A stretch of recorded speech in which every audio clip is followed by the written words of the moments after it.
This will be another collection video. This will be an overview of my number 4 Mark I rifles. I've also included here a number 1 Mark III rifle and a number 5 Mark I rifle as reference on what preceded and a design that came after the number 4 Mark I. So in order from top to bottom, we have a number 1 Mark III, which was made by BSA, Birmingham Small Arms, in 1938. We have a number 4 Mark I from BSA in 1943. We have a number 4 Mark I Star from Savage, which is in the USA, from 1944. And we have a number 4 Mark I Star from Long Branch, Canada, in 1942. And lastly, a number 5 Mark I that was produced by the ROF factory. As far as the origins of the number 4, the number 1 Mark III production began in 1907. It continued well into the 1950s and 1960s. I know the Lithgow factory produced them in the 50s, and India continued to produce them well into the 1960s. It was redesigned of the Lee Enfield, Lee Metford rifles. Similar to those, they featured a 10-round removable .303 magazine. It was loaded with 2 chargers up here on the charger bridge. Each charger held 5 rounds. It was well known for its smooth action, which was assisted by its cock on close. So you can see this is when you begin to feel the resistance to cock the bolt. And it had 2 locking lugs here in the rear of the bolt, whereas a lot of other bolts, the locking lugs are either up front or a combination of the two. This helped the bolt move pretty rapidly for the soldier. Another key reason for that was with the cock on close, it helped the soldier keep their sight picture, whereas having the cock on open, sometimes that can cause the soldier to kind of jar the rifle a bit, so they have to readjust their sight picture. So it just helped with continuing accuracy. Some major improvements over the Lee Enfield. First was the length. It was a lot shorter than the Lee Enfield, and you can see on a lot of these they're stamped short Lee. It was also designed to operate with smokeless powder, whereas the Lee Enfield had to be redesigned for that. It also had improved sights. You can see this has a much better adjustment on the sight, whereas the Lee Enfields basically had like a flat sight similar to the Martini Henry rifle. And improved protection for the front sight. An interesting feature and unique feature of these is that the barrel was completely enclosed. The Lee Enfield rifles and Lee Metford rifles, they only had a handguard that covered about this much of the barrel and the rest was open. Whereas you see with the number 1 rifles, it covers the entire barrel. This helps protect soldiers from getting their hands burned when the barrel gets hot.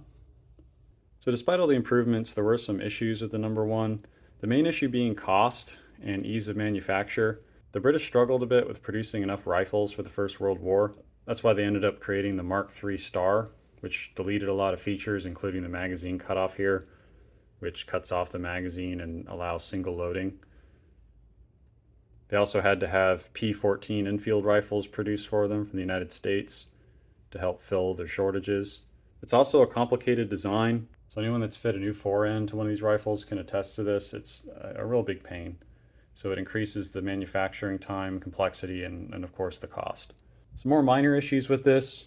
Like I said, the nose cap design is kind of an issue, but the bigger issue is with the sights. So a lot of people like these sights. I don't really have an issue with them, but we have to remember that a lot of the soldiers that used this rifle during the First World War never handled a rifle in their life.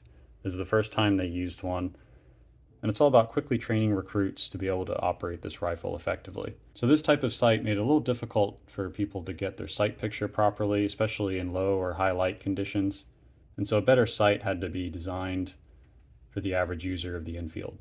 So now we move to the number 4 Mark I design. These were produced and in service largely from 1941 well until the 1950s and 60s, especially in some of the other countries that produced them. I believe Pakistan also produced the number 4. The introduction of these rifles in 1941 had been accelerated due to the need of having enough rifles during the Second World War. During the evacuation at Dunkirk, a lot of rifles had been left behind, so they needed to fill a large shortage of rifles in the British Army. I did do some research, and it looks like the cost of these rifles is also lower, typically about 10 to 15% lower than the number 1. which in a war economy can definitely add up when you're producing millions of rifles. One of the biggest improvements was the peep sight. You can see here it's moved to the rear of the rifle where the bolt is, as opposed to in front of the receiver. It does help a little bit with getting your sight picture. And you can see there's a few different types, but generally you have the adjustable sights, which come up and you can adjust it to a larger variety of distances. And you have like this battle sight, which you can switch between 300 and 600 yards. These types of sights are really similar to the ones you would see on, say, like the P14 or P17 rifles, the M1 Garand, and modern rifles like the M16 and M4. And it really did help, especially new recruits, with getting their sight picture and maintaining a proper sight picture while firing the rifle. The receiver was also improved. It was a bit stronger and heavier, as well as the barrel itself had some improvements. It was a heavier barrel. You can also see the muzzle is exposed from the rifle. This helps a lot with the bayonet. When the bayonet fixes on the barrel itself, it's a little bit more sturdy than fixing essentially on the nose cap. This also does have a little bit of play to it. As you can see, the barrel does move slightly, and that helps with accuracy. The stocks were also improved. You can see it's much simpler in design, just a two-piece top for the stock, and it's completely enclosed, whereas with the number one, they had a lot of issues with the little ears here breaking off, whereas with the number 4, you would have less issues with the stock being damaged, especially here on the fore end and the top handguards. They did hold on to the separate butt design, because it actually is a pretty good design, because it allows you to, if the butt stock is broken, you can just swap one out. You can also put different length butts. There was a short, regular, and long length, and while there wasn't a huge difference in the lengths, it would be important for those that have really short or long arms to properly handle the rifle. Now you can see some differences in these rifles. This is a Mark I and has this little lever here you push down in order to get the bolt head to rotate out. Whereas with the Long Branch and Savage manufacturers, these are both Mark I stars. And you can see to speed up production, they essentially cut a slot here in the rail. So you would actually just pull the bolt back slightly to rotate the bolt head out. While this was a good cost saving measure, it does cause problems where if this rail chips, it can cause the bolt head to slip out. So there's a lot of repairs you see on that, and chips, especially in the ones coming at RTI. Many number 4s post-war were converted to Mark IIs. The big difference being is the trigger. Instead of the trigger being attached to the trigger guard, they actually hung the trigger from the receiver. So I'll post a photo of what that looks like, because this Savage was actually converted to that type of trigger. So before I move on to the individual number 4s, it's important to note that Long Branch and Savage made a pretty huge contribution to the war effort for the British as far as supplying them with rifles. Long Branch produced just over 900,000 number 4s. Savage produced just about 1.1 million of them. And if you compare that to the British manufacturer numbers between BSA, Maltby, and ROF, they produced about 1.7 million. So you can see that just about an even number of number 4s came from either Savage or Long Branch than all of Great Britain. So it's of huge importance that both Savage and Long Branch helped supply number 4 rifles to the British and its Commonwealth troops during the Second World War. So starting with the top number 4 here, this is the number 4 Mark I. So you can see it does have this little lever here to pop the bolt head out. This one's actually in pretty good condition. I got this from Big 5 years ago while they still had these for sale. I believe it only cost me about $179 when they were importing tons of these into the country. We'll go ahead and flip it. Looking at the other side, looks pretty good. You can see this is where it's dated 1943. There's a B for BSA. The original serial is pretty worn down. You can see where it was electro-stenciled number 4 Mark I. This is a serial number that was added as part of the import process. You unfortunately did that right on the receiver.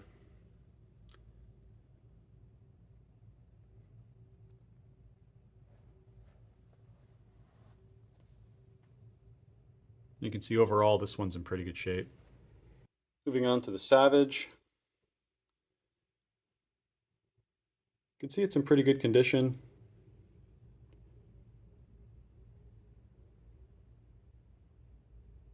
There's a few dents and dings and gouges in the stock, like right here.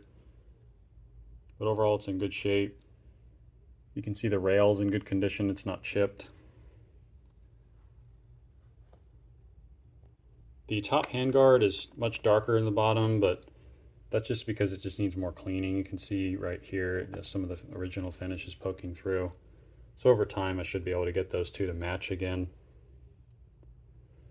You will notice that on this particular rifle there's no lines carved in the top handguard. It was one of the things that began to drop off to increase production. You can see the muzzle and the front band are pretty worn, but still serviceable. Let's go ahead and flip it over. The butt also looks pretty good. The serial number has a pretty strong mark here. And I put some chalk over it to show all the markings, but this had gone through a factory repair. You can see the US property mark here, which you see on all Savages. And you can see the original marking here, which is the big S for Savage, number 4, Mark I star. And over that you can see its conversion mark when it was put through factory repair and it was converted to a Mark III. And you can see that was done sometime in 1951. Now, Savage didn't date their rifles and their stamps. However, based on the serial number, you can look up when it was produced. So based on the serial number, I was able to approximate that it was produced sometime in March of 1944. There's a bit of a ding here, and you can see what looks like it was a sling that had been pressed against it for a while, so it kind of caused some checkering in the stock.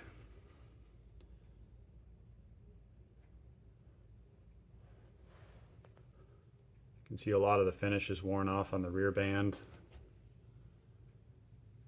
And the most unfortunate damage on this is actually to the front band on this side. You can see there's a significant amount of pitting.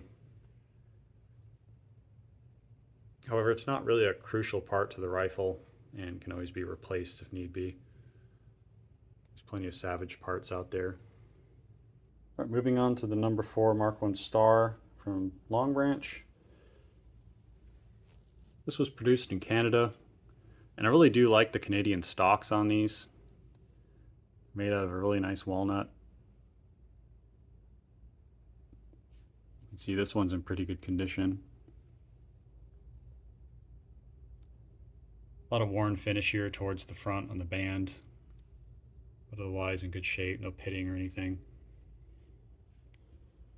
Go ahead and turn it over. See on the other side here, there was some kind of rack number written here that's worn off. You can see the serial number, and all Long Branches had this stamp. This is a number 4 Mark I star from Long Branch, and you can see it's dated 1942.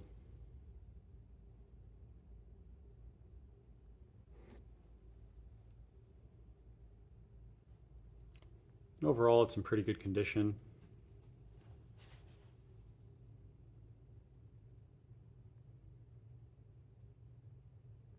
This does have a Savage front band. You see the S there. So at some point that had been swapped out.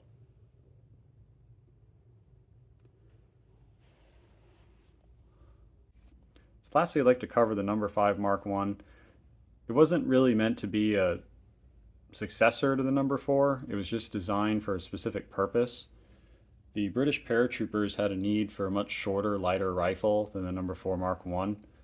And so this is where the number 5 Mark I design came from. They were used by the 1st Airborne Division during the occupation of Denmark and Norway late in World War II. Aside from that, it saw pretty limited use, most of these being produced either very late in the war or post-war. The number 5 has gotten a nickname of, quote-unquote jungle carbine. It seems to be more of a marketing term than anything that was actually designated by the British military. It was also used by Commonwealth troops in Burma and Malaysia post-war for some of the conflicts there, so that could also be where it got its nickname. But there is a misconception that this saw like wide use in the Pacific Theater of World War II, which is not the case. Many of the troops that served in Burma and the Far East mostly carried number 1 Mark IIIs because they're having issues getting supplied number 4 Mark Is, particularly the Australian and Indian troops. So some major features here is they lightened it as best they could. So you can see in the bolt, they basically hollowed out this part of the bolt. If you take it apart, you'll see some lightning cuts in the barrel and the receiver as well. Basically cut out any piece of metal that wasn't necessary. Also being shorter, that cut a lot of weight off of it with a shorter barrel. There's also parts of the stock that have been cut to help lighten the rifle.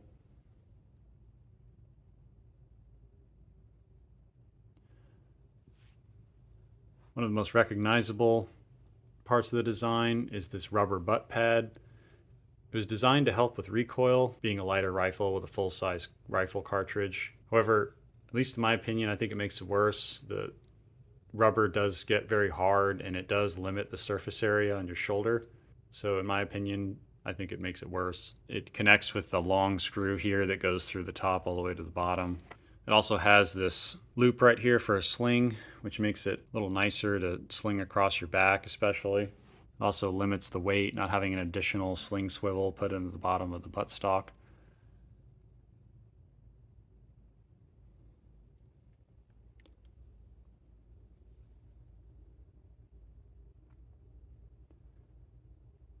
Just about midway on the barrel, they do stop the handguard and leave the barrel exposed.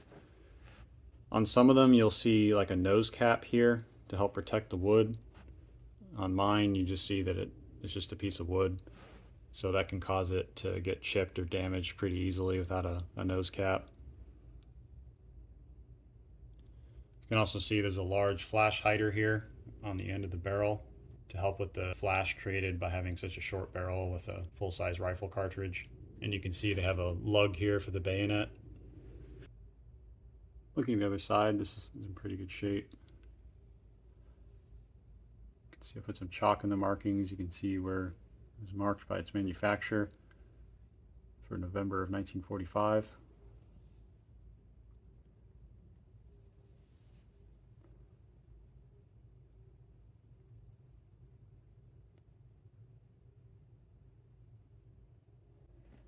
And the bayonet was pretty unique in order to accommodate this. So they went back to kind of similar design to the number 1 with a bladed bayonet versus the essentially sharpened screwdriver they used in the number 4.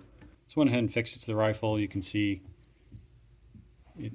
it's designed to fit over the flash hider here as well as the lug here. And it does have almost like a Bowie knife shape to it, and is shorter than a lot of the other British bladed bayonets. Similar length to the number 4 bayonet. This particular bayonet came from Royal Tiger Imports. They had it at a pretty decent price at the time, but these are getting hard to find, so if you find them, I recommend grabbing one if you have a number 5 in your collection. Now these were pretty popular with soldiers because of their lightweight and short length. They're a lot easier to carry around and handle than the number 4 Mark I. Production did cease though in 1947, only about 3 years of production. This was for a variety of reasons. I suspect the most important reason being cost. The war was over and they didn't really need another type of rifle. Didn't need the added expense. Additionally, bolt action rifles were kind of on their way out at this point. There's a lot of designs coming out around the world for semi-automatic rifles, so these are kind of on their way out. And lastly, there was some talk about design flaws for these. There's the phrase wandering zero that's constantly used with the number 5. I've never personally experienced it with any of these. I've shot mine and it shoots very well, very accurately. My understanding is that it did happen to a few of these rifles and is probably more of a quality control inspection issue versus a design flaw. But regardless, the British government definitely included that in their assessment of the number 5 and decided to cease production. So hope you enjoyed this video, which is an overview of my number 4 Mark I rifles, as well as the preceding number 1 Mark III and the number 5 Mark I that was used to help with paratroopers that use these rifles. Should have more of these videos coming out for both collections and upcoming projects. So if you'd like to be alerted to those, feel free to subscribe and sign up for alerts by clicking on the bell icon. If you have any questions about these rifles, feel free to leave them in the comments. And as always, thank you for watching.